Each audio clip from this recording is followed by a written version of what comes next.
అరే రే రే గొప్ప చిక్కొచ్చి పడిందబ్బా. ఇదిగో మన పావల కళ్యాణ్. అహంకారం తీస్తాం, తోలు తీసి కింద కూర్చోబెడతాం. మీకు ఒళ్ళు ఒక్కొక్కళ్ళకి మీకు ఎక్కడెక్కడ ఉన్నా తెలియట్లా. మీకు అహంకారాలు పెరిగిపోయిన మీకు ఆధిపత్యపు అహంకారంతో అధికారుల మీద దాడి చేస్తే మిమ్మల్ని ఎలా తీసుకెళ్లాలో, ఎలాంటి శిక్ష పడాలో మీకు ఖచ్చితంగా చేసి పెడతాం. మీకు ఇష్టారాజ్యంగా చేయకండి. అహంకారంతో నడినెత్తి మీద కళ్ళు నెత్తికెక్కాయి మీకు.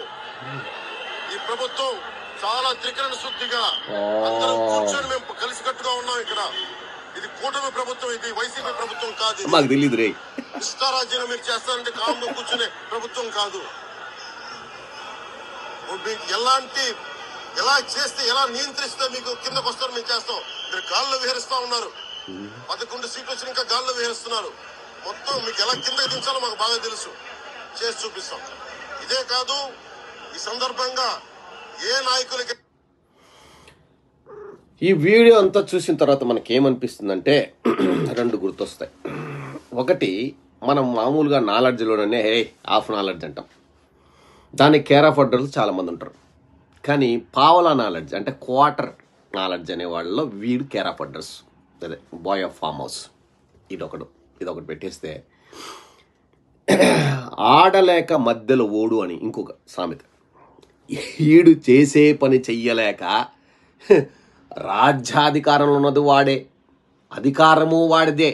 వాడు చెయ్యాల్సిన పనులు చెయ్యకుండా ఏదైనా ఈ బెల్ట్ షాపులు తీసేయడమో, లేకంటే ఆ ఇసుక ఫ్రీగా ఇవ్వడమో, లేకంటే ఆ అమ్మఒడి ఆ తల్లి ప్రతి ఇంట్లో 15,000 18,000 ఇవ్వడమో, ఇట్లాంటి కార్యక్రమాలు చేయకుండా గాలి కబుర్లు చెప్తున్న గాలినాకుడికి ఎవడన్నా ఉన్నాడంటే వీడే. ఈడు గాలి మినిస్టర్ అంటారు.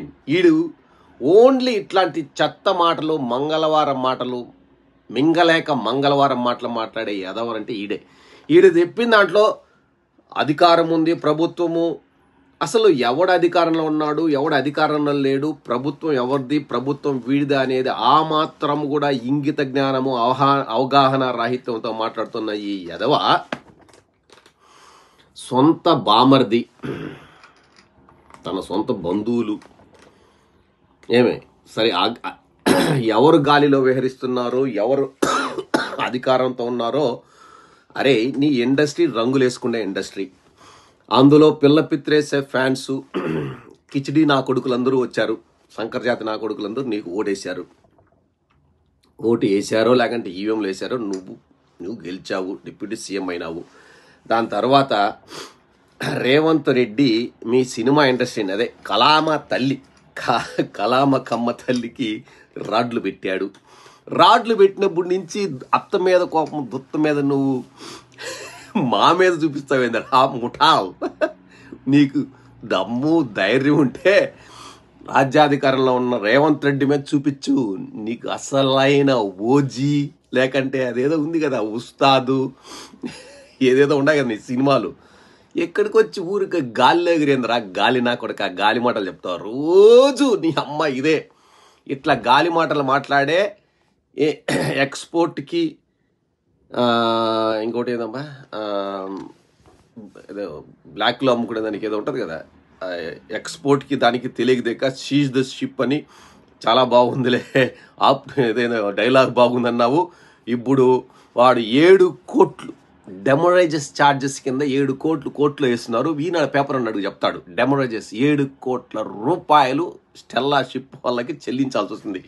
ఎరా మీరాయన కానిస్టేబుల్ వెంకట్రావు అకౌంట్లో తెస్తావా, ఎక్కడ ఏ అకౌంట్లో తెస్తారా ఇవన్నీ?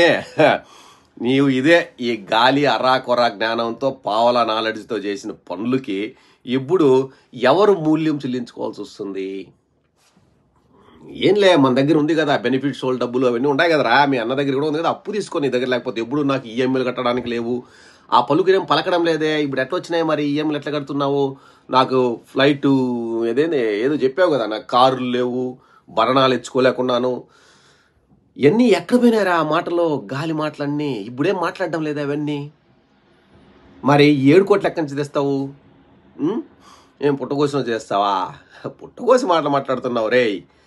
నీకు గాలి కబుర్లు, గాలి మాటలు. అరే నీ మాటలు, నీ ఆవేశపూరితము, లేకంటే అవగాహన రాహిత్యము, మరియు అసలు అదేందో దేనికి పొంతన ఉండదురా నువ్వు మాట్లాడిన దానికి. నువ్వు ఏం చేస్తున్నావు, నీకు ఏం మాట్లాడుతున్నావు, నీకు ఏమైనా అర్థమవుతుందా? ఏంట్రా బాబు, మా అబ్బుడప్పుడు వస్తావు ఏదో ఏదో ఆవేశంతో, ఏదో జరిగిపోతుంది, ఏదో ఎవడి మీద పడతావు, మళ్ళీ అంతే పుసుక్కుని మాయమవుతావు. ఆడేదో రోడ్డు ఒకటి ఏదో మన్యం ప్రాంతంలో 1/2 కిలోమీటర్ రోడ్డు వేసింది, మళ్ళీ దాన్ని ఫాలో అప్ చేయరు. అబ్బా స్వామి, ఆ రోడ్డు ఏదో ఎంతవరకు వేసారు చూడు, అది కొట్టిపోతుందేమో వాన పడితే.